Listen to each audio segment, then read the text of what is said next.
I want to illustrate in this short video how to utilize Excel QM for Mac users.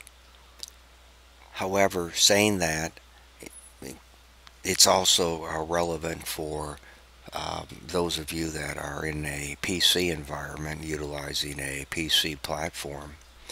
What I want to illustrate, one of the things about Excel QM is that it's very, very robust. It doesn't make any difference if you're using a Mac platform or a PC platform. You'll definitely understand this as we go through the course, especially when we look at get into linear programming and some of the statistical qualitative approaches a little bit later on. But first of all, as you can see, we already have it up on the screen, and it's a drop-down menu, Excel QM, and we'll go break-even analysis, and we want to do the second option here, break-even, cost versus revenue, and just give it a name. We'll just say an example, and sheet name, let's just say break-even point. And we also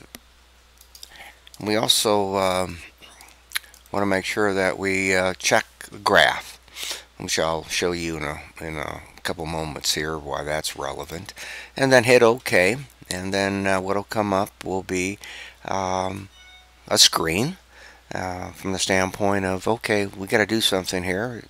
Break-even analysis, we have data, and let's just I'm just going to throw something in here. Fixed costs or sunk costs, let's say for this particular production run, it's $500.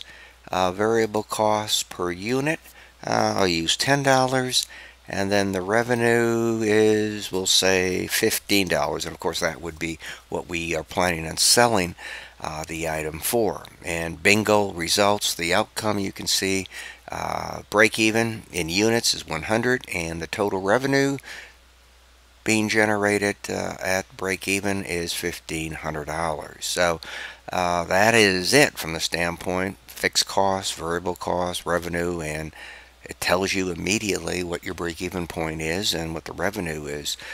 To get the graph, you just click on graph, and you can see Excel QM gives you a nice little graph.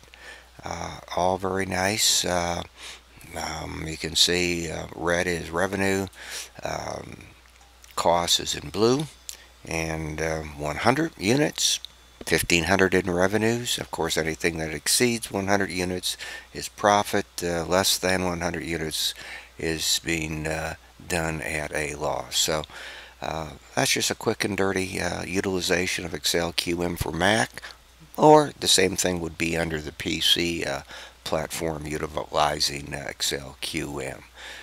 So that's pretty much how it is. Hopefully this helps, and I'll have other videos as we go through the course. So break-even analysis from that standpoint.